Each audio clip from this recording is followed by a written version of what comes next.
होता है गोमूत्र अर्क लेना चाहिए तो कब लेना चाहिए, क्या इसके फायदे हैं और क्या इसके नुकसान है, कब लें, कितना लें और कैसे लें। तो आपके मन में हो सकता है इनको लेके बहुत सारा डाउट हो सकता है, किस गाय माता को पीना चाहिए, किसका नहीं पीना चाहिए, किसको पीना चाहिए, किसको नहीं पीना चाहिए, ऐसे बहुत सारे प्रश्न आपके मन में हो सकते हैं। तो इस पूरी वीडियो को आपने देख लिया तो आपके मन में गोमूत्र अर्क को लेकर जो डाउट्स हैं वो सब कुछ खत्म होने वाले हैं। चलिए शुरुआत करते हैं। This side Ram Singh Kharwa as a health coach and पंचके एक्सपर्ट।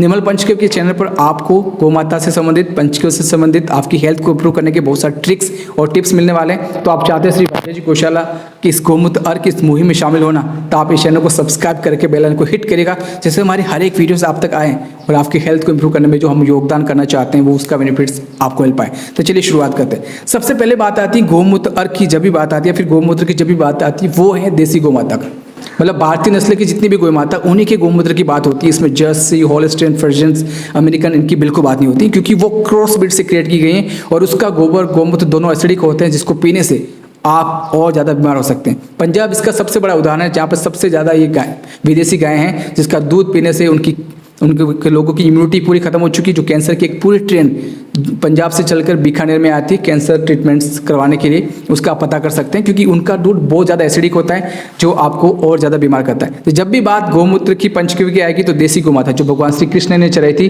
देसी गोमाता जो नंदी महाराज भगवान महादेव के सामने है, जिनकी 3 पहचान है। सबसे पहला जो देसी गोमाता उसकी थुई होती है, थुई कंधा, जिसे हम सूर्य केतु नाड़ी कहते हैं, मतलब यूनिवर्स की जितनी भी एनर्जी है उसी थुई से वो अपने बॉडी में ऑब्जर्व करके वो आपके पंचगव्य के माध्यम से आप तक पहुँचाती। दूसरा उसकी आवाज़ होगी तो माँ शब्द से उच्चारण करेगी। तो तीसरी उसकी पूंछ बहुत लंबी होगी, दूसरे जर्सी हॉलस्टाइन के बजाय। तो ये 3 पहचान आप नॉर्मल देख के कर सकते हैं, जिसमें राठी हो सकती है, थारपा करें, काकरे, जैसे साहिवाल है, घी, ऐसे पूरे भारत में लगभग 360 से भी ज़्यादा प्रजातियाँ थी, लेकिन बहुत अब विलुप्त हो चुकी है। तो देसी गौ माता का गोमूत्र आप पी सकते हैं और उन्हीं के पंचगव्य को आप यूज़ कर सकते हैं, सबसे पहली बात। दूसरा, किसको पीना चाहिए?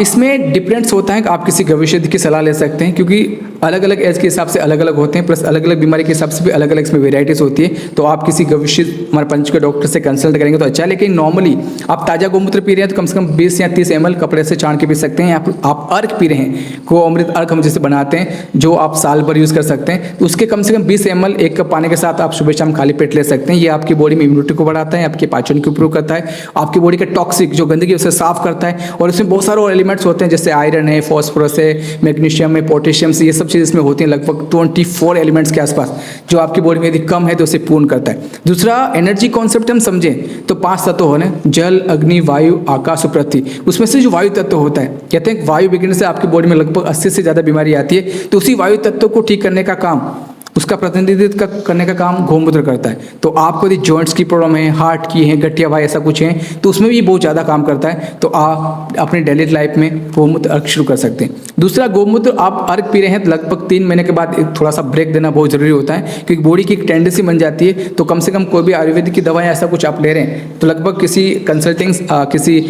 विशेषज्ञ से आप कंसल्ट कर सकते हैं, या फिर आप ले रहे हैं लगभग 3 महीने के बाद थोड़ा सा उसमें ब्रेक दीजिएगा, जिससे आपकी बॉडी एनर्जी वापस बैलेंस हो सके। दूसरा, अब इसको कब पीना चाहिए? पीने की बात की जाए तो गोमूत्र अर्क जितने भी होते हैं उसको लगभग सबको खाली पेट ही आपको लेने के लिए बोला जाता है। सुबह आप खाली पेट है तो 1 कप पानी में कम से कम 20 ml के आसपास ले सकते हैं, और शाम को ले सकते हैं। तो दोनों टाइम आपकी बॉडी को डिटॉक्स करता है, रिक्वायरमेंट्स एलिमेंट्स को फुलफिल करके आपकी बॉडी को हील करता है, आपकी इम्यूनिटी को स्ट्रॉन्ग बनाता है। तो इस तरह से आप ले सकते हैं। अब जिन लोगों की ऑलरेडी बॉडी में गर्मी बढ़ी हुई, एसिडिटी बढ़ी हुई, उनको हो सकता है गोमूत्र अर्क, क्योंकि इसकी तासीर भी गर्म होती है और आपकी बॉडी में ऑलरेडी गर्मी बढ़ी हुई थी, आपको थोड़ी सी गर्मी और कर सकता है। तो हम जो बनाते हैं इसमें हम जीरा और सौंफ डालते हैं, जिसका उसका फ्लेवर भी आता है, और ये तासीर में ठंडे होते हैं तो इसकी तासीर को न्यूट्रलाइज करके मतलब बैलेंस करते हैं। तो आप डायरेक्ट लेने तो कोशिश करिए, आपको एसिडिटी ज़्यादा हो रही थी या तो आप पानी थोड़ा बढ़ा सकते हैं, या फिर किसी गवेषक डॉक्टर से आप कंसल्ट कर लेना, जिससे और बेटर आपको वो गाइड कर सके।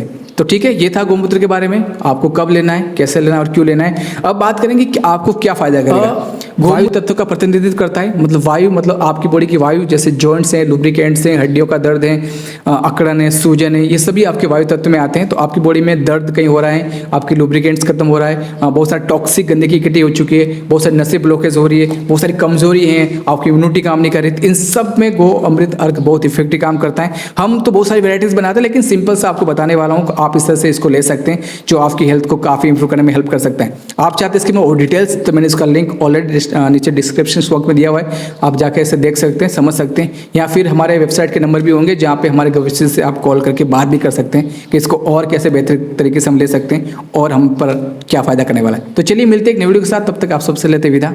बहुत बहुत धन्यवाद। जय गौ माता एंड जय गुरुदेव।